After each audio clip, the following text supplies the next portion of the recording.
গল্পটি শুরু করছি পরম করুণাময় আল্লাহর নামে, যিনি অত্যন্ত দয়ালু ও পরম করুণাময়। তো চলুন আজকের গল্প শুরু করা যাক। বিয়েতে কবুল না বলায় ঠাস করে একটা চর পড়ে যায় আখির গালে। গালে হাত দিয়ে ডুকরে কেঁদে উঠে সে।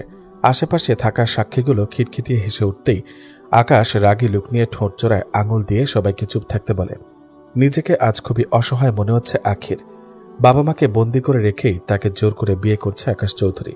মাথাটা নিচু করে চোখের জল বিসর্জন দিচ্ছে আখি। কাজী অফিসে সকলের সামনে এভাবে থাপ্পড় খাওয়া আর তাকে নিয়ে সকলে এভাবে হেসে ওঠায় ঘৃণা ও লজ্জা দুটোর ছাপই আখির মুখে স্পষ্ট ফুটে উঠেছে।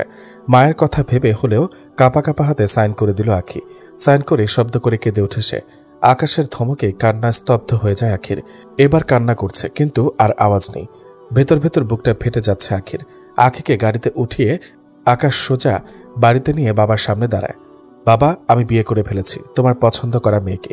তোমাকে না জানিয়ে অন্যায় করে ফেলেছি জানি, প্লিজ বাবা ক্ষমা করে দাও।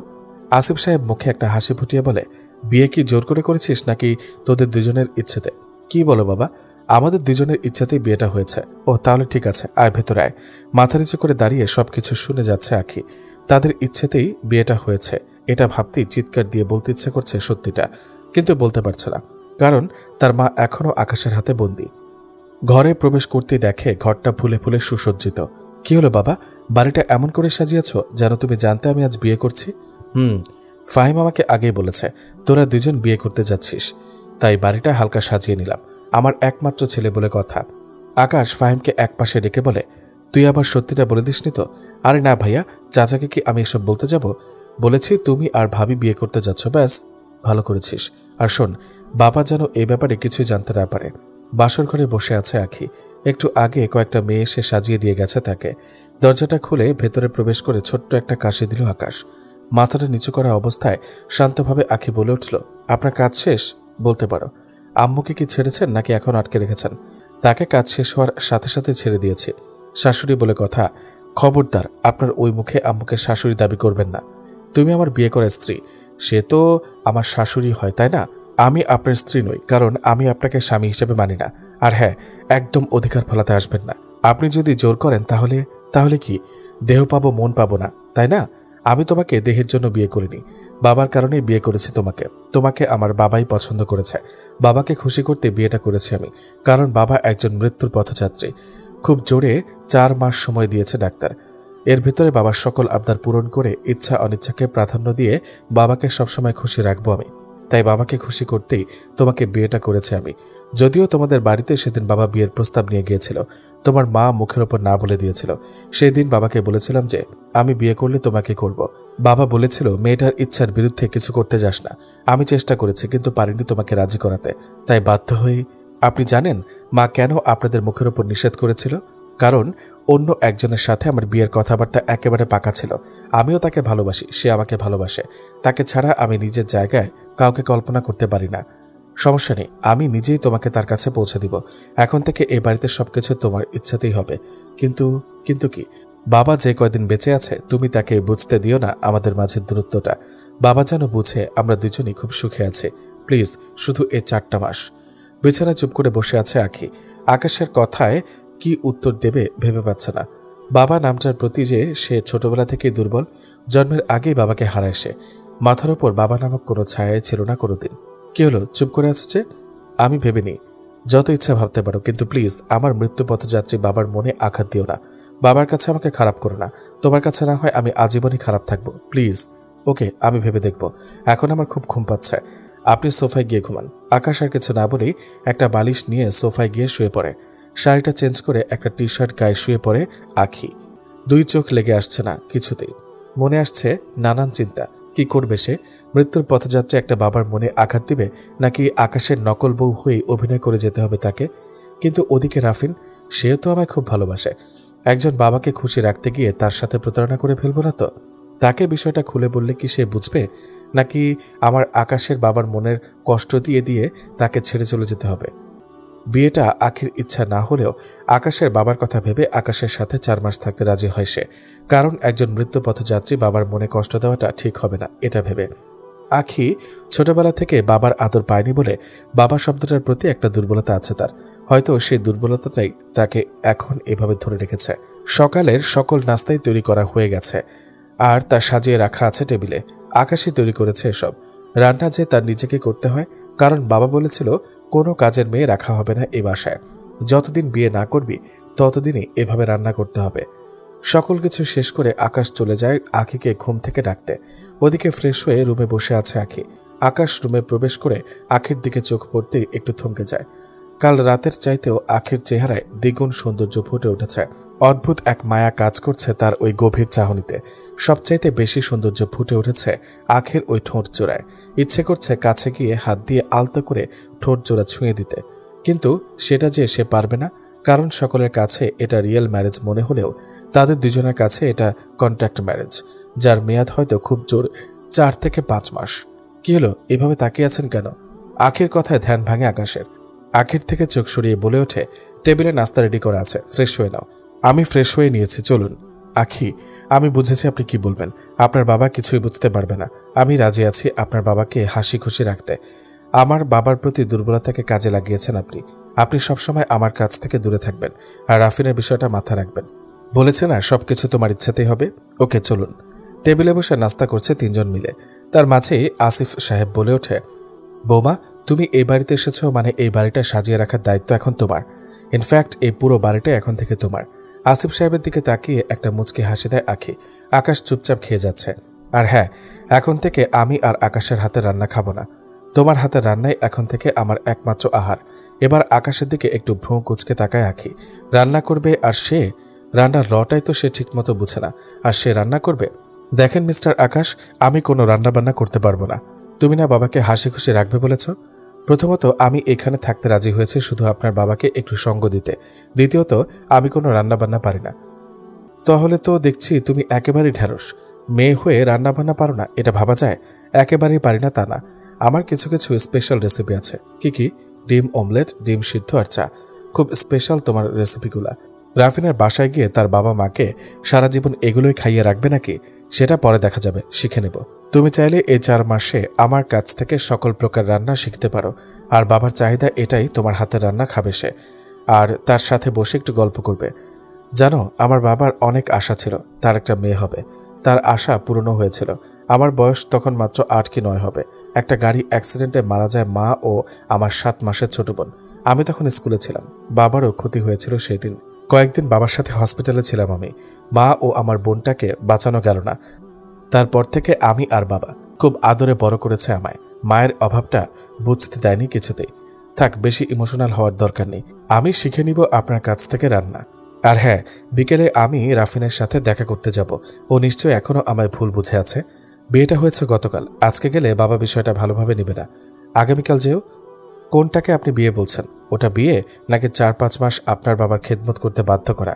আর আমি আজই যাব রাফিনের সাথে দেখা করতে। প্লিজ বোঝার চেষ্টা করো। কালকে তোমার সাথে আমিও যাব। আমি নিজে রাফিনকে সব বুঝিয়ে বলবো। বিকেলে বেলকনিতে বসে আছে আসিফ চৌধুরী। হাতে 2 কাপ চা নিয়ে আসিফ চৌধুরীর পাশে গিয়ে দাঁড়ায় আখি। আরে আখিমা, তুমি? ভালোই করেছো এসে। একা একা ভালো লাগছিল না। এই নিন, আপনার জন্য চা নিয়ে এসেছি। হ্যাঁ, এই সময়টায় আমার চা খুব ভালো লাগে। আর মেয়ের হাতের চা তো কোনো কথাই নেই। কিন্তু তোমাকে আমি এখনো মেয়ে মনে করতে পারছি না, কারণ আসার পর থেকে তুমি আমায় একবারও বাবা ডাকোনি। বাবা বিষয়টা আবারও ভাবিয়ে তোলে আখিকে। সত্যি কি এই লোকটাকে সে বাবা ডাকবে, যে কিনা আমাকে নিজের মেয়ের মতো মনে করে? আমার মাঝে নিজের মেয়েকে খুঁজে পায়। তাকে বাবাই ডাকবো, কিন্তু আকাশের সম্পর্কে নয়, অন্য একটা সম্পর্কে। কিন্তু এই সম্পর্কটার নাম কি হবে? যাই হোক, এই নিন বাবা, এবার চাটা নিন। হ্যাঁ, এবার ঠিক আছে। তোমাকে আমি সত্যি সত্যি নিজের মেয়ের মতোই ভাবি। বাবা মেয়ে মিলে অনেকক্ষণ আড্ডা দিল সেখানে।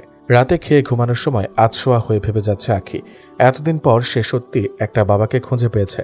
সারাটা দিনই খুব ভালো লেগেছে বাবার সাথে সময় কাটিয়ে। কিন্তু এই খুশিটা যে দীর্ঘ সময়ের জন্য নয়। আকাশ তখন সোফায় গভীর ঘুমে। আকাশের দিকে তাকিয়ে একটা দীর্ঘ নিঃশ্বাস নিয়ে ঘুমিয়ে পড়ে আখিও। কি হচ্ছে তার জীবনটা নিয়ে? কাল রাফিনের সাথে দেখা করতে যাবে আখি। রাফিন কি বলবে তখন? রাফিনের সামনে দাঁড়ানোর সাহসটা যে নেই আখির, তবুও তাকে দাঁড়াতেই হবে। রাফিনকে বিষয়টা বুঝিয়ে বলতেই হবে।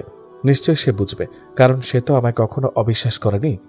পরদিন সকালে নাস্তা শেষে আকাশকে বলে আখি, আপনার নিশ্চয় মনে আছে আজ আমার রাফিনের সাথে দেখা করতে যাওয়ার কথা? জানি, আমি রাফিনকে বলেছি আসতে। এখানে না, তোমাদের নাকি একটা পছন্দের জায়গা আছে সেখানে। আচ্ছা, সে আমাকে ভুল বুঝবে না তো?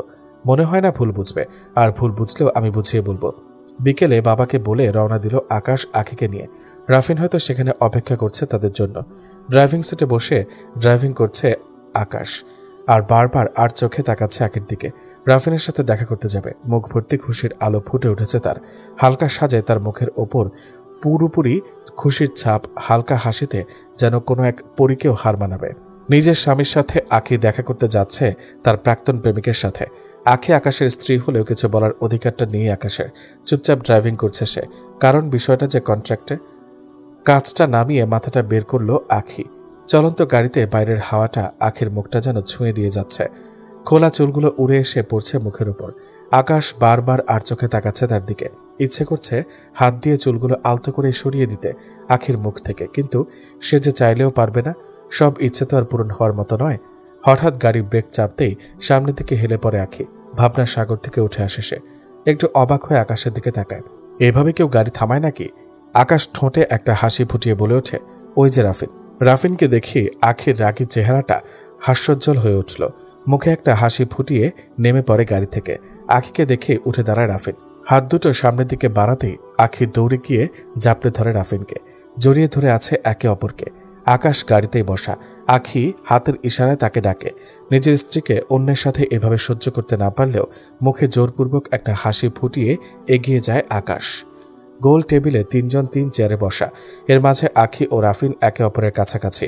আকাশ একটু দূরে বসা।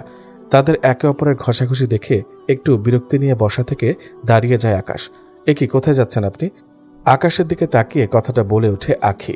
তোমরা কথা বলো, আমি এই তো সামনে আছি। আচ্ছা ঠিক আছে। আকাশ সেখান থেকে চলে যাওয়ার পর রাফিনের কাছ থেকে একটু সরে বসে আখি। কি হলো, এভাবে দূরে চলে যাচ্ছ কেন? দেখো রাফিন, আকাশ বেচারার গায়ে একটু হিট লেগেছে। ও, তার মানে আকাশকে দেখানোর জন্য এতক্ষণ এভাবে ঘেঁষে বসেছিলে? হ্যাঁ, তুমি ঠিক বুঝতে পেরেছ। বাই দ্য ওয়ে, তুমি আমাকে অবিশ্বাস করছো না তো? না, অবিশ্বাস করবো কেন? তার সাথে 2 রাত থেকেছ, সেটা কোনো ব্যাপার না। মানে? আরে আমার সোনাটা, রাগ করো না, একটু মজা করলাম আর কি। ওফ রাফিন, তুমিও না। প্রায় সন্ধে অবধি গাড়িতে বসে আছে আকাশ। রাফিন আর আখি সে কখন রেস্টুরেন্টে ঢুকলো তার কোনো হিসেব নেই। রেস্টুরেন্ট থেকে বেরিয়ে এসেছে 2 জন। রাফিনের হাতটা জড়িয়ে ধরে আছে আখি। গাড়িতে এসে বসলো আখি। রাফিন হালকা ঝুঁকে বলল, সাবধানে যেও। আর এই যে ভাই, গাড়ি একটু সাবধানে চালাবেন, ওকে? হ্যাঁ ভাই, খুব সাবধানে নিয়ে যাব, ঠিক আছে? আমি তো ওর ড্রাইভার, তাই না? এটা বলে গাড়ি স্টার্ট দিল আকাশ। গাড়ি চলছে আলো অন্ধকার মিশ্রিত একটা অন্ধকারাচ্ছন্ন পরিবেশে। রাফিন তোমাকে খুব স্পেশাল একটা সময় উপহার দিয়েছে, তাই না? হ্যাঁ, রাফিনের সাথে কাটানো প্রতিটা মুহূর্তই আমার জন্য স্পেশাল। রাফিনের সম্পর্কে আমি যেমনটা ভেবেছিলাম, রাফিন কিন্তু তার চাইতে অনেক ব্যতিক্রম। যেমন ভেবেছিলাম রাফিন তোমার সাথে রাগারাগি করবে অথবা অভিমান করবে, আর আমি নিজে গিয়ে তাকে বুঝিয়ে বলবো। কিন্তু কোনো কথাবার্তা ছাড়াই সে তোমাকে মেনে নিল। ব্যাপারটা হজম হচ্ছে না আমার। হজম না হওয়ার কি আছে? আমি জানতাম রাফিন আমাকে অবিশ্বাস করবে না। সে অনেক ভালোবাসে আমায়। অতিরিক্ত জিনিসটা খুবই ভয়ঙ্কর। মানে? আর কোনো কথা না বলেই গাড়ি আপন গতিতে চালিয়ে যাচ্ছে রাফিন। 2 জনের মাঝেই ফিনফিনে নীরবতা। মনে হচ্ছে একটা স্তব্ধ গাড়ি চলছে রাস্তার মাঝে। বাড়িতে এসে ভেতরে প্রবেশ করতেই আসিফ সাহেব বলে ওঠে, তোদের না সন্ধ্যার আগে বাসায় ফেরার কথা? পাশ থেকে আগে বলে ওঠে, আর বলবেন না বাবা, আমি কত করে আপনার ছেলেকে বললাম বাড়ি চলো বাড়ি চলো, বাবা একা। আপনার ছেলে তো শুনলই না, তার জন্যই তো এত দেরি হলো। দেখলি আকাশ, বাবার জন্য তোর কোনো চিন্তা না থাকলেও আমার মেয়েটার কত চিন্তা আমার জন্য। হ্যাঁ, এখন আমার থেকে সে বেশি আপন হয়ে গেল, তাই না? অবশ্যই। তুই কে? তোকে আমি চিনিও না। আমার মেয়েটা আমার কাছে থাকলেই হবে। আচ্ছা, তোমরা থাকো বাপ মেয়ে মিলে, আমি গেলাম। আসিফ চৌধুরীর হাসিতে হেসে উঠে আখিও। রাতের খাবার আখির তৈরি করার কথা থাকলেও আকাশ চুপি চুপি রান্না করে দিয়ে আসলো আখিকে। কিচ্ছু করার নেই, আখি যে রান্নাবান্না একেবারেই ঢেঁড়স।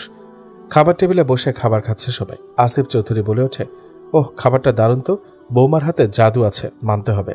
ওদিকে আকাশ বিড়বিড় করে বলে যাচ্ছে, জীবনে যতদিন রান্না করলাম একদিনও আমার রান্নার প্রশংসা করতে শুনিনি। আর আজ, যাই হোক, খাবারের প্রশংসা তো হলো, হোক না সেটা অন্য কারো নামে। খাবার শেষে রাতে ছাদের কার্নিশ ধরে দাঁড়িয়ে আছে, তারা ভরা আকাশটার দিকে তাকিয়ে আছে সে। তার ভালোবাসা নামক তারাটা যেন ওই হাজারো তারার মাঝে হারিয়ে গেছে। ছোটবেলা থেকে কোনো প্রেম করেনি আকাশ, কারণ বিয়ের পর তার স্ত্রীকে সকল ভালোবাসায় ভরিয়ে দেবে এই ভেবে। কিন্তু নিয়তি তাকে আজ এনে দাঁড় করিয়েছে এক ভিন্ন জায়গায়। পেছন থেকে আসিফ চৌধুরী কাঁধে হাত রাখতে পেছনে ঘুরে দাঁড়ায় আকাশ। বাবা, তুমি কিছু বলবে? না, ভাবলাম তোর সাথে একটু ছাদে হাঁটাহাঁটি করি, তাই এলাম। তোর কোনো প্রবলেম নেই তো? আরে না বাবা, আমার আবার কিসের প্রবলেম থাকবে। ছাদে হাঁটাহাঁটি করছে বাপ ছেলে দুজন। আকাশের মনে জেগে উঠেছে নানান চিন্তা। হয়তো আর বেশি দিন এভাবে বাবার সাথে সময় কাটাতে পারবে না সে। আকাশ, হ্যাঁ বাবা বলো। তোদের সাথে আমার সময়টা খুব ভালোই কাটছে রে। না জানি কতদিন এই সুখ আমার কপালে সইবে।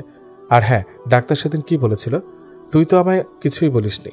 আমি কি আরো অনেকদিন বেঁচে থাকতে পারবো তোদের মাঝে? হ্যাঁ বাবা, তুমি আরো অনেকদিন বেঁচে থাকবে আমাদের মাঝে। ডাক্তার বলেছে তোমার রিপোর্ট নর্মাল। কথাটা বলেই একটু আড়ালে চোখের পানি মুছে নিল আকাশ। সে যে তাকে তার কঠিন রোগের কথা জানাতে চায় না। আমার কেন জানি মনে হচ্ছে তুই আমার কাছে কিছু লুকাচ্ছিস। আমি মনে হয় আর বেশি দিন বাঁচব না। মাঝে মাঝে কেন জানি মনে হয় আমি এক্ষুনি মারা যাব।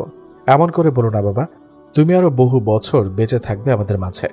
রুমে এসে দেখে আখি বসে বসে ফোন টিপছে, মুখে একরাশ হাসি জড়িয়ে আছে। বুঝতে বাকি নেই, হয়তো রাফিনের সাথে চ্যাটিং করছে। সোফায় গিয়ে শুয়ে পড়ল আকাশ। আধ ঘন্টা পর ফোনটা বেজে উঠল আখির। রাফিন ফোন দিয়েছে। কি হলো, ফোন দিয়েছ কেন? কেন, কি হয়েছে? ঘুমাবো এখন। আমার তো একদমই ঘুম আসছে না, ঘুম পাড়িয়ে দাও না। তুমি কি শিশু নাকি যে তোমাকে এখন আমি ঘুম পাড়ানোর গান শোনাবো?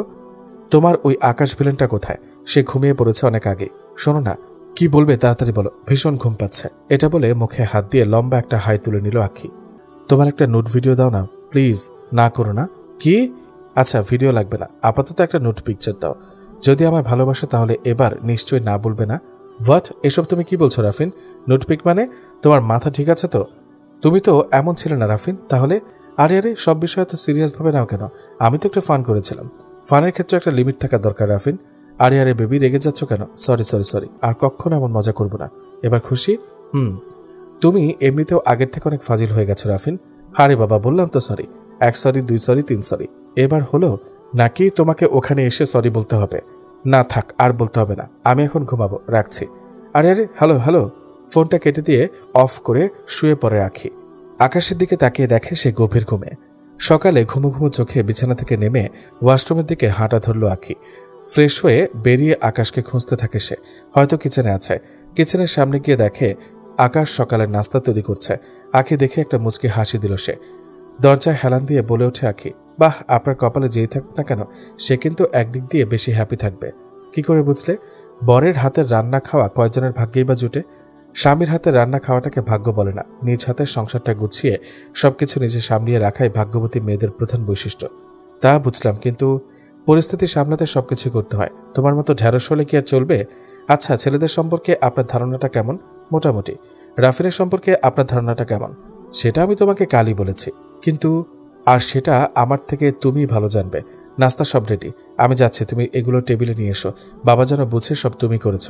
সকালের নাস্তা শেষে ছাদে যায় আখি। বেশ সুন্দর ছাদটা।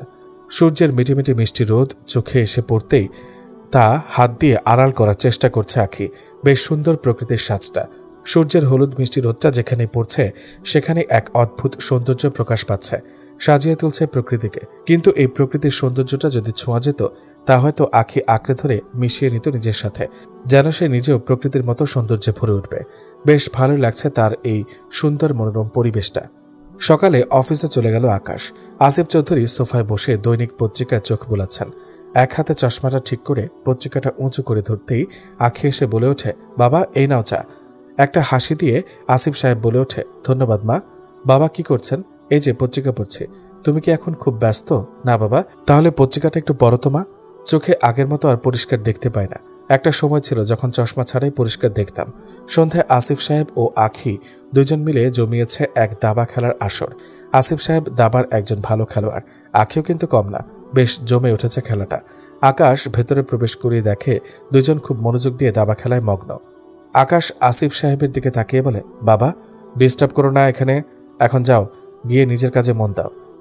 আকাশ সোজা রুমে চলে গেল। বাবাকে ডাকলেও এখন আর কোনো লাভ হবে না, কারণ একটা মেয়ে পেয়ে গেছে, তাই এখন আমি নিজেই তুচ্ছ। রাতে রাফিনের ফোন আসায় খুশিতে গদগদ করে ওঠে আখি। হ্যাঁ রাফিন বলো, আশা করি কালকের মতো ফাজলামোটা করবে না।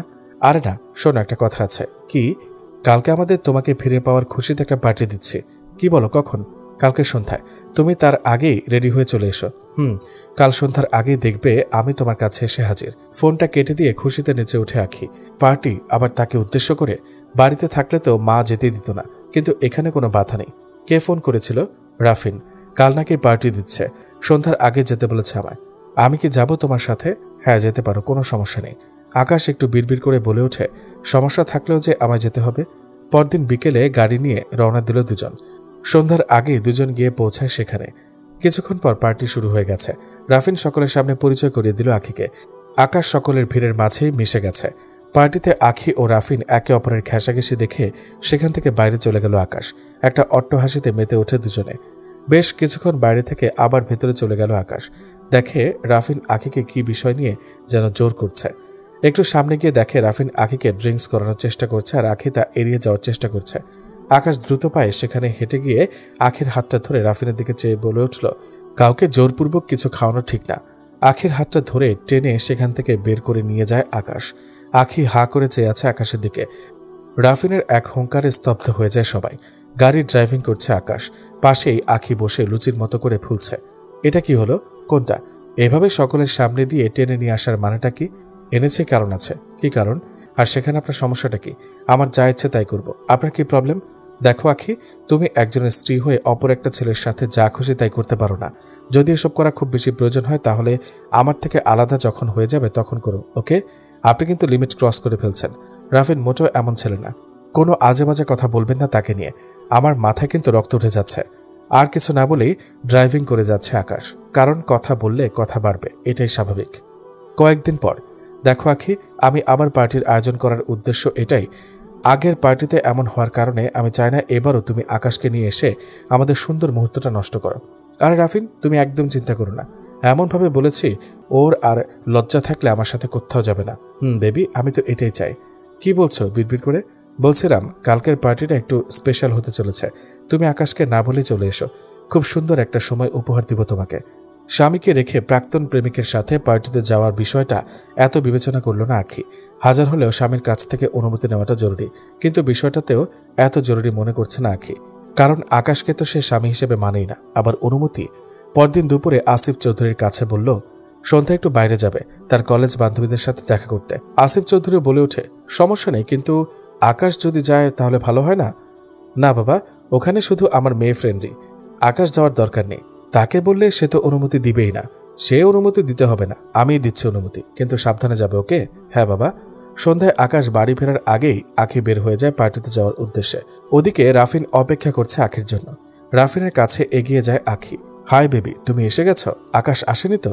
না রাফিন, আকাশ এ বিষয়ে জানেও না।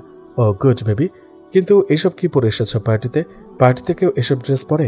তো কি করবো? ওইসব ছোট ড্রেস? হ্যাঁ, ইম্পসিবল, আমার এসব পরার কোনো অভ্যাস নেই। পড়তে পড়তে তো অভ্যাস হবে নাকি? আমি এসব পড়তে পারবো না। আচ্ছা, কি আর করার, আসো। আখি ভেতরে গিয়ে দেখে আজকের পার্টিটা আরো জাঁকজমকপূর্ণ, কিন্তু আগের তুলনায় লোকজন একেবারেই কম। যাক, ভালোই হলো। বেশি লোকজনও আবার আখির ভালো লাগে না, এতে আরো ঝামেলা বাড়ে। পার্টি শুরু হলো অনেক আগেই। নতুন নতুন কাপল দেখা যাচ্ছে আজ। একে অপরের সাথে নাচানাচিতে মগ্ন সকল কাপলই। রাফিন একটা ড্রিঙ্কসের গ্লাস হাতে নিয়ে নাচতে নাচতে আখির হাতটা ধরে নিজের সাথে মিশিয়ে বলে, সবাই তো পার্টি এনজয় করছে, আমরা কেন বসে আছি বেবি? রাফিনের সাথে তাল মিলাচ্ছে আখিও। পার্টি চলল অনেকক্ষণ ধরে, অনেকেই চলে গেছে। আখি বলে, আচ্ছা বেবি, আমার এখন যেতে হবে। আজ তো একটু বেশিই করলাম। কি বেশি করলাম? এখন তো কিছু করিনি। আচ্ছা বেবি, টয়লেটটা কোন দিকে? এই সোজা গিয়ে ডান দিকে। হাত দিয়ে ইশারা করে দেখিয়ে দিল রাফিন। আখি বেরিয়ে এসে দেখে একটা মেয়ে তার কাছ থেকে বিদায় নিয়ে যাচ্ছে। এটা কোনো ব্যাপার না। অবাক করার বিষয় হলো মেয়েটাকে জড়িয়ে ধরে লিপকিস দিচ্ছে রাফিন। রাফিন! হুঙ্কারজনিত একটা আওয়াজ দিয়ে বলে ওঠে আখি।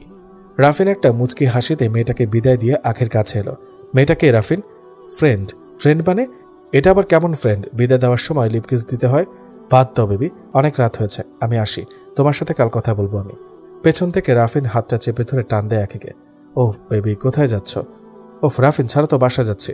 ও আচ্ছা আচ্ছা, কিন্তু তুমি এভাবে চলে গেলে আমি কি শুধু শুধু এতগুলো টাকা লস দিলাম? এর বিনিময়ে তো আমারও কিছু পাওনা থাকতে পারে, তাই না? মানে কি বলছো তুমি? সেটা আমার বলতে হবে না।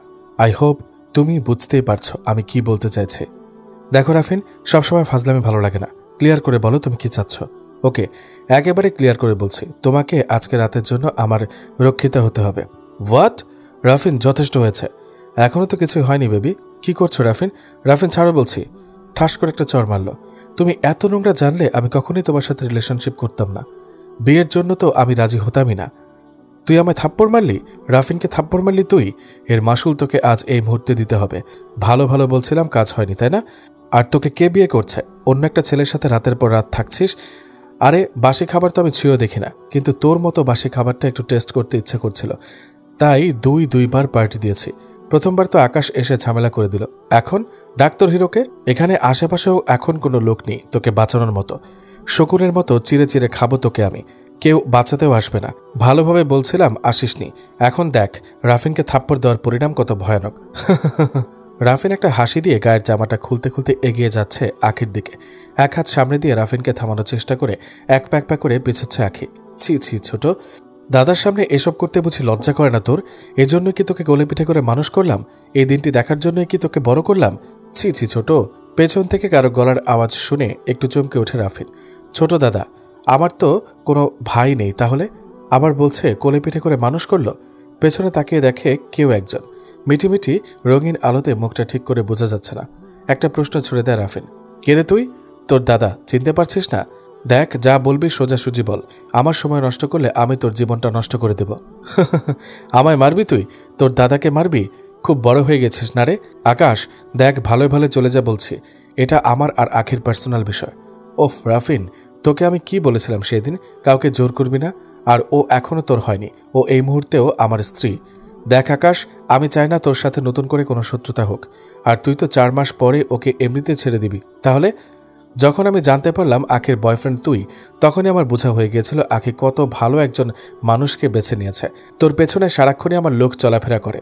তোর পাস্ট টু লাস্ট সকল ডিটেলস আমার কাছে আসে। আমি আখিকে অনেকবার বোঝানোর চেষ্টা করেছি, বেচারি বুঝতে চায়নি। কেন চায়নি জানিস? তোকে ভালোবাসে বলে, বিশ্বাস করে বলে। আর তুই সেই বিশ্বাসের এই প্রতিদান দিলি। এত কাহিনী করিস না আকাশ, পারলে এবার এখান থেকে জ্যান্ত বের হয়ে দেখা। রাফিনের ইশারায় কয়েকজন লোক এসে আকাশের চারপাশটা ঘিরে ধরল।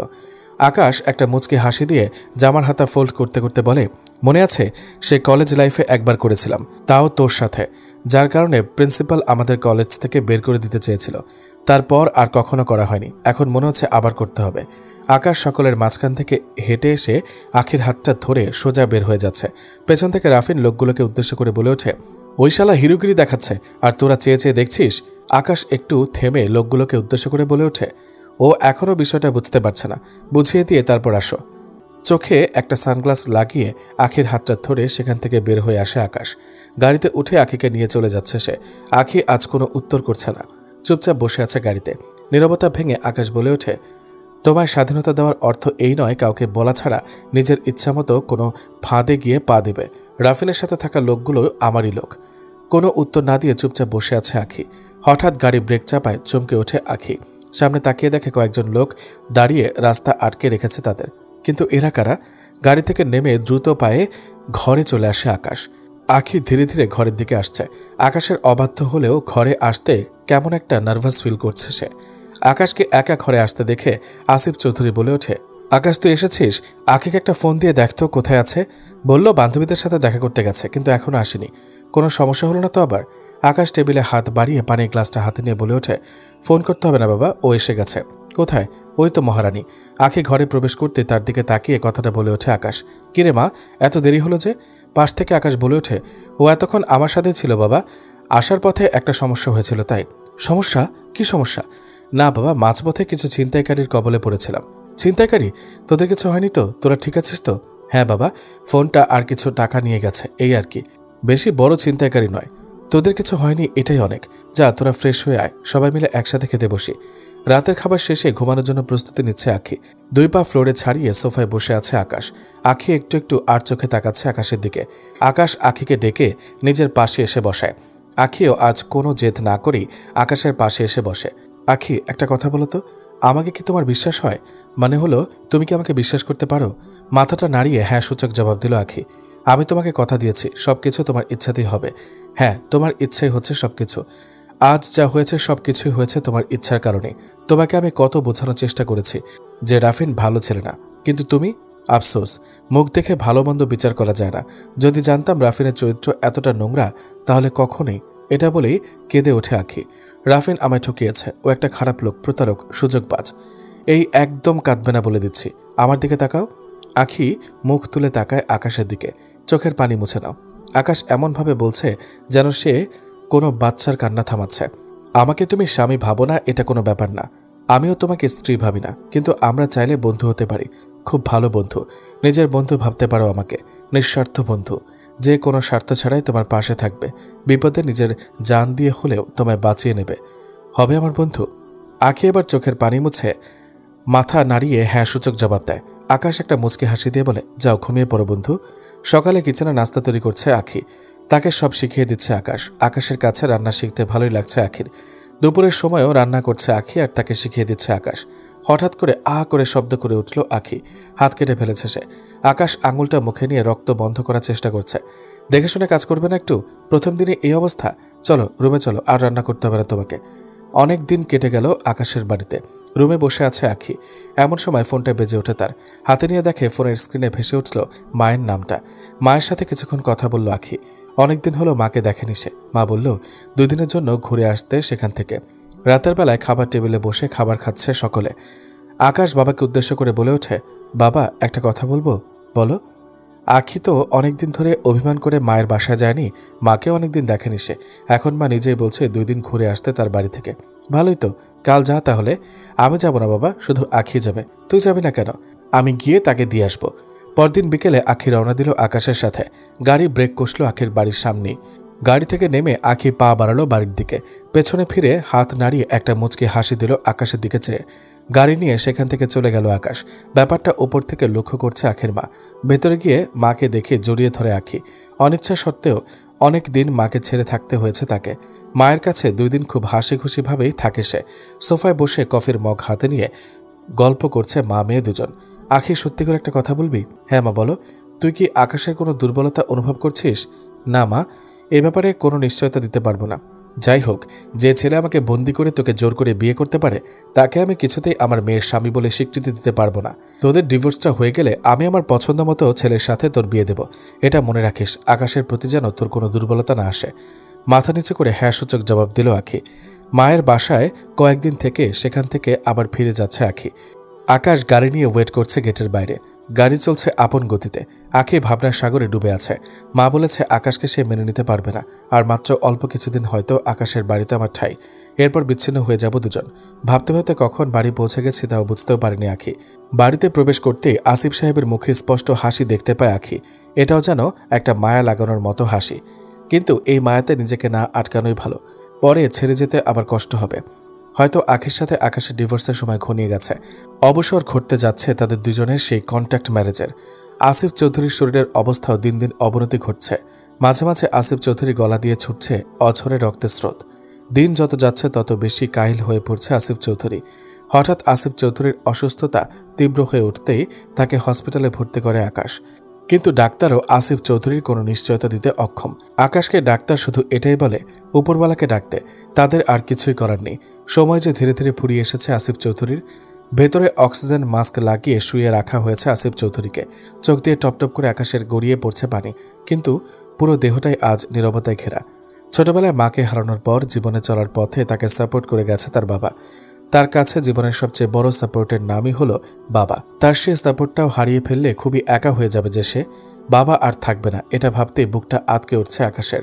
বাবা বিদায় নেওয়া মাত্রই আঁখি চলে যাবে তার নিজের পথে। একলা জীবনে পাশে দাঁড়িয়ে সাপোর্ট দেওয়ার মতো এমন কোনো মানুষ থাকবে না তার। আকাশের দৃষ্টির অগোচরে হাত দিয়ে বারবার চোখের পানি লুকাচ্ছে আঁখি। কোনোদিন বাবার স্নেহ না পাওয়া সেই আঁখি খুঁজে পেয়েছিল এক সত্যিকারের বাবাকে। মাত্র 3-4 মাসের মাঝে হারিয়ে ফেলেছে তার সেই বাবার মতো মানুষটাকে। হাতের ইশারা তাদের দুজনকে ডাকছে আসিফ চৌধুরী। জোরপূর্বক চোখের পানি লুকিয়ে তার কাছে গিয়ে বসে দুজন। মুখ থেকে অক্সিজেন মাস্কটা খুলে ফেলল আসিফ চৌধুরী। আকাশকে উদ্দেশ্য করে বলে ওঠে, আকাশ, বাবা আমার, আমি আর কিছুক্ষণ পরই বিদায় নেব তোদের কাছ থেকে। না বাবা, এমনটা বলো না। আমার সময় আর বেশিক্ষণ নেই। 2-1টা কথা বলি, খুব মনোযোগ দিয়ে শুনবে। আমি শুনছি বাবা। আঁখি কিন্তু খুব ভালো মেয়ে। আমি চলে যাওয়ার পর কোনোদিন কখনো কষ্ট দিস না তাকে। সংসার একদিক দিয়ে খুব সহজ, অপর দিক দিয়ে খুবই কঠিন। এই 2 প্রান্তের মাঝে বিশ্বাসটাই সব। সন্দেহটা সম্পর্ক বিচ্ছেদের মূল কারণ। কখনো একে অপরকে সন্দেহ করবি না। কোনো বিষয়ে ঝাপসা থাকলে তা দুজনে একত্রে কথা বলে জেনে নিবি এর সত্যতা কতটুকু। সম্পর্কটা এমনই রাখবি যেন চোখ বন্ধ করে একে অপরকে বিশ্বাস করতে পারিস। আমার কথাগুলো মনোযোগ দিয়ে শুনছিস তো? চোখ মুছে আকাশ বলে ওঠে, হ্যাঁ বাবা শুনছি। আর হ্যাঁ আখি, মা আমার, আমায় কথা দে আমার এই পাগল ছেলেটাকে তুই কখনো ছেড়ে যাবি না। আখি বাবার হাতটা ধরে আকাশের দিকে জিজ্ঞাসা দৃষ্টিতে তাকিয়ে থাকে, যেন এটা সে আকাশের মুখ থেকেই শুনতে চায়। আকাশের কাছ থেকে কোনো উত্তর না পেয়ে আবার বাবার দিকে তাকায় আখি। সবসময় একে অপরের ছায়া হয়ে থাকবি। আমার যে এখন যাওয়ার সময় হয়ে গেছে রে, তোদের মা ডাকছে আমাকে, চলে যাচ্ছে আমি তোর মায়ের কাছে। সংসার জীবনে সুখী হ, এটাই প্রত্যাশা করি আমি। কাঁদতে কাঁদতে আকাশ হঠাৎ খেয়াল করলো বাবা আর কথা বলছে না, নিথর হয়ে গেছে সে। স্তব্ধতায় ঘিরে ফেলেছে তাকে, একগাদা ঘুম এসে জড়িয়ে নিয়েছে তাকে, যা আর জাগৃত হওয়ার মতো নয়। বাবাকে জড়িয়ে ধরে চিৎকার করে কেঁদে ওঠে আকাশ। একজন ডাক্তার চোখ দুটো বন্ধ করে পুরোটা দেহ ঢেকে দিল তার। সে এখন এক গন্তব্যের পথযাত্রী, সেই পথে সকলকে যাত্রী হতে হবে, এই কথাটা চিরন্তন সত্য। ব্যালকনিতে ফ্লোরে বসে হেলান দিয়ে বসে আনমনে এক দৃষ্টিতে বাইরের দিকে তাকিয়ে আছে আকাশ। মনে মনে এখনও কেঁদে যাচ্ছে সে, আর তা চোখ দিয়ে প্রকাশ হচ্ছে না, কারণ সে চোখের পানিও মনে হয় শুকিয়ে গেছে। 3 দিন হয়ে গেল বাবা তাদের সাথে নেই। এই অবস্থায় তাকে ছেড়ে যেতে চাইছে না আখি। এই সময় আকাশের পাশে কেউ থাকাটা একান্ত প্রয়োজন। আখির মা বারবার ফোন দিয়ে যাচ্ছে বাড়ি থেকে, কিন্তু আখি বারবার বোঝানোর চেষ্টা করছে তার মাকে যে সে আকাশের সাথে আরও কিছুদিন থাকাটা প্রয়োজন। আখির মাও এই বিষয়টা বোঝার চেষ্টা করছে না। তার কথা, যে ছেলে তাদের সাথে এত বড় অন্যায় করেছে, তাকে এতদিন হেল্প করেছে, এটাই অনেক। মায়ের কাছ থেকে 10 দিনের সময় চেয়ে নেয় আখি। এই 10 দিনে যতটুকু পারে আকাশকে ফিরিয়ে আনার চেষ্টা করবে সে আগের অবস্থায়। রাত শেষ হলে দিনের আলো, সূর্য ডুবলে আধার। আকাশের কাছে সবই এখন সমান্তরাল। বাবাহারা শূন্যতা অনুভবে মগ্ন হয়ে আছে সে। হাতে খাবার নিয়ে আকাশের কাছে গেল আখি। হাতটা আকাশের দিকে বাড়িয়ে দেয় আখি খাবার সহ। আকাশ তার হাত দিয়ে মাছি তাড়ানোর মতো করে সরিয়ে উঠে সেখান থেকে উঠে যায়। আখি বুঝতে পারে সে এখন চলে গেলে হয়তো বেখেয়ালিপনায় মারা যাবে আকাশ। নিজের প্রতি কোনো যত্ন নেবে না আকাশ। 9 দিন চলে গেল। আকাশ এখন মোটামুটি ঠিক আগের মতোই, তবুও প্রতিনিয়ত মিস করে যাচ্ছে বাবাকে। রাতের আধারে বেলকনিতে দাঁড়িয়ে আছে আকাশ। হাতে থাকা ফোনটা ভাইব্রেট হয়ে উঠলেই ফোনটা হাতে নিয়ে দেখে মামার ফোন। এর আগেও কয়েকবার ফোন দিয়েছিল মামা। তার মামা পরিবার নিয়ে অস্ট্রেলিয়া থাকে। কিছুক্ষণ কথা বলে মামার সাথে আকাশ, মেয়েটা কি চলে গেছে আকাশ? কোন মেয়েটা মামা? ওই যে বললি তোর বাবাকে খুশি করতে বিয়ে করেছিস তাকে, কাল চলে যাবে, ডিভোর্স পেপারও রেডি। তাহলে তো তুই খুব একা হয়ে যাবে। কিছু না বলে একটা দীর্ঘশ্বাস নিল আকাশ। তুই এক কাজ কর, সবকিছু রেডি কর, you can come to me, it's Australia. Yes মামা, I feel very unbearable here মামা, I will come to you Australia. Okay, তাড়াতাড়ি চলে আয়, তাহলে দেখবি মনটা ফ্রেশ হয়ে যাবে। পরদিন আখির মা নিজে আসে আকাশের বাড়িতে আখিকে নিয়ে যাওয়ার জন্য। আকাশ আখির হাতে ডিভোর্স পেপারটা দিয়ে বলে, এই নাও পেপার, আমি সাইন করে দিয়েছি। এখন তুমি সাইন করে দিলেই আমাদের মাঝে আর কিছু থাকবে না। দুজনের মাঝে তৈরি হয়ে যাবে একটা বিশাল দেওয়াল, যা চাইলেও আর টপকে যাওয়া সম্ভব হবে না। আখির হাত ধরে টেনে সেখান থেকে নিয়ে যাচ্ছে তার মা। আখি একবার মায়ের দিকে তাকিয়ে আরেকবার আকাশের দিকে তাকাচ্ছে। দেখতে দেখতে আকাশের চোখের আড়াল হয়ে গেল আখি। গাড়িতে উঠা অবধি বাড়ির দিকে চেয়ে আছে আখি। এই ভেবে আকাশ বাজ পাখির মতো এসে তাকে নিয়ে যাবে তার মায়ের কাছ থেকে, কিন্তু আকাশ আর এলো না। সোফায় বসে মুখে হাত দিয়ে চুপি চুপি কেঁদে যাচ্ছে সে চাইলেও আর যেতে পারবে না। ইচ্ছেটা যে আখিরই। আখি গাড়িতে বসে, গাড়ি চলছে আপন গতিতে। গাড়ি যতই এগোচ্ছে ততই আকাশের থেকে দূরত্বটা বেড়ে যাচ্ছে আখির। চাইলে কি এই দূরত্বের অবসান ঘটানো যায় না? আখি চলে গেছে আজ 2 দিন পার হয়ে গেল। বাবা হারিয়ে আকাশের মন জুড়ে যেই একটা শূন্যতা গড়ে উঠেছিল, সেটা আখি কিছুটা পূর্ণতা করে তুলেছিল। সেই আখিও শূন্যতাটা আরও গভীর করে দিয়ে চলে গেল তাকে ছেড়ে।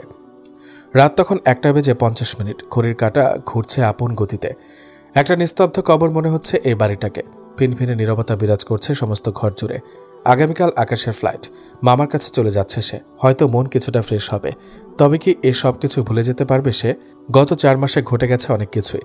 তার অন্যতম চরিত্র হচ্ছে আখি। আচ্ছা, যদি আখিকে ফিরিয়ে আনতে যাই তাহলে কি সে আসবে, নাকি ফিরিয়ে দেবে, নাকি আমার সাথে কথাই বলবে না? হয়তো সে ফিরবে না। সে যদি আমাকে চাইতো তাহলে চলে যাওয়ার আগ মুহূর্ত পর্যন্ত একবার হলেও আমাকে বলতে পারত তাকে ছেড়ে দিয়েছিলাম। তার অর্থ এই নয় যে তাকে চলে যেতে বলেছি। সে চাইলে তো আমার হাতটা ধরতে পারত। সে চলে গেছে কারণ ইচ্ছেটা যে তারই। ভুলতে পারবো কি তাকে আমি? নাকি তার স্মৃতিগুলো বারবার মনে জাগরিত হলে এলোমেলো করে দিবে মনটাকে? বিছানায় আতশোয়া হয়ে বসে আছে আকাশ। মাথা জুড়ে চক্কর কাটছে নানান চিন্তা। খুব দেখতে ইচ্ছা করছে আখিকে।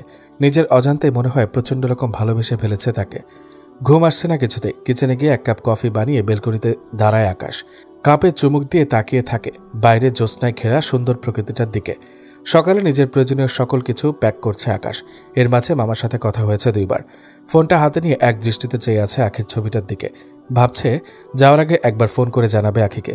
কি মনে করে আবার ফোনটা রেখে দিল। এয়ারপোর্টে অনেকক্ষণ যাবৎ বসে আছে আকাশ। হয়তো একটু পরেই চলে যাবে সে এই মাতৃভূমিকে ছেড়ে। বোরকা পরে একটা মেয়ে বসে আছে আকাশের পাশটায়। একটু আর চোখে ওর দিকে তাকায় আকাশ। মুখে হিজাব পরা একটা মেয়ে। পাশ থেকে মেয়েটা হাত নাড়িয়ে বলে উঠল, হাই, আমি মেঘ।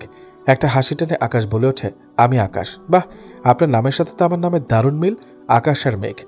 আকাশ আর মেঘের মাঝে মিলনটা এত গভীর নয়, কারণ মেঘ যে আকাশের বুকে স্থির থাকে না, সময়ের সাথে তাল মিলিয়ে হারিয়ে যায় অন্য প্রান্তে। অন্য প্রান্তটার নামও তো আকাশ, তাই না? এবার আর কোনো রেসপন্স দিল না আকাশ।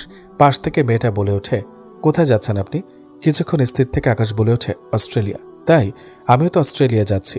আকাশ মেয়েটার দিকে একবার ভালো করে তাকায়। অস্ট্রেলিয়া যাচ্ছে এই অবস্থায়? আপনি কি ম্যারিড? আপনার জানাটা কি খুব জরুরি? আপনার সমস্যা হলে বলার দরকার নেই। থাক। ছিলাম মানে কি? চলে গেছে, ডিভোর্স। ও, যদি সে আবার ফিরে আসতে চায়? আসবে না। যদি আসেও? এবার চুপ করে আছে আকাশ। আপনাকে দেখে মনে হয় আপনি এখনও তাকে ভুলতে পারেননি। পারবো কিনা তাও জানি না। আচ্ছা, আপনাদের ডিভোর্সের কারণটা কি জানতে পারি?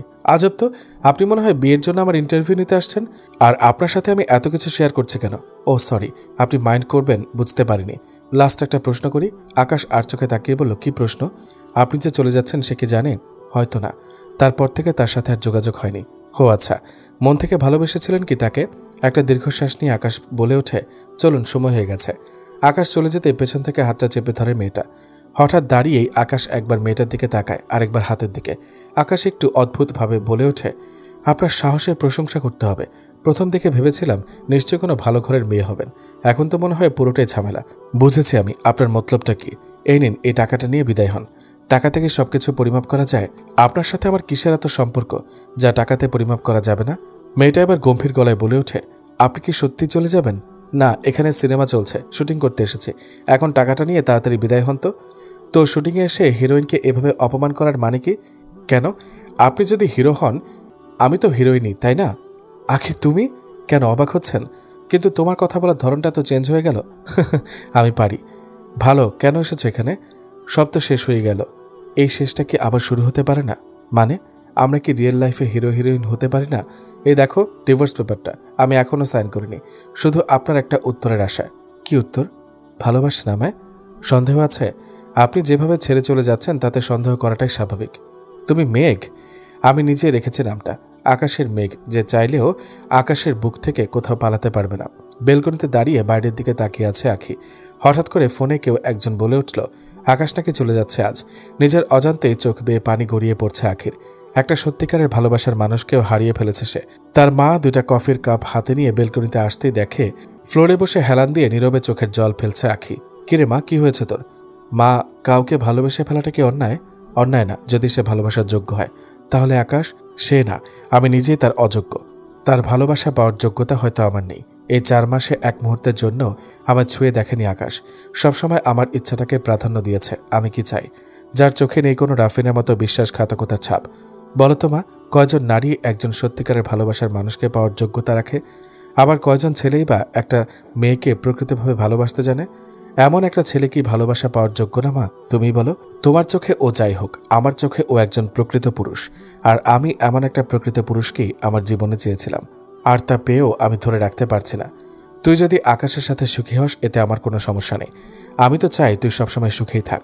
আকাশ অস্ট্রেলিয়া চলে যাচ্ছে মা, তুই তাকে ফিরিয়ে আন। সত্যি যাব মা? তোকেই তো ফিরিয়ে আনতে হবে, তাই না? আখি লুকিয়ে আছে আকাশের বাহুডুরে। এয়ারপোর্টে কতই না লোকজন, তবুও যেন আজ সকল লজ্জায় হার মেনে গেছে তার ভালোবাসার কাছে। এখন থেকে আপনাকে আমার সকল ভালোবাসা দিয়ে আগলে রাখব। ইচ্ছেটা তোমারই। আগলে রাখবে নাকি আবার ছেঁকা দিবে? না, কখনো ছেড়ে যাব না, এই প্রমিস। আজ থেকে শুধু আমার ইচ্ছেটা ঊর্ধ্বে থাকবে না, তোমার ইচ্ছেটাকেও প্রাধান্য দেওয়া হবে। আর আমার ইচ্ছা হলো তুমি এখন যেভাবে তুমি করে বললে আমাকে, সারা জীবন এমনভাবেই ডেকো আমাকে। গভীর একটা তৃপ্তি খুঁজে পাওয়া যায় এর মাঝে।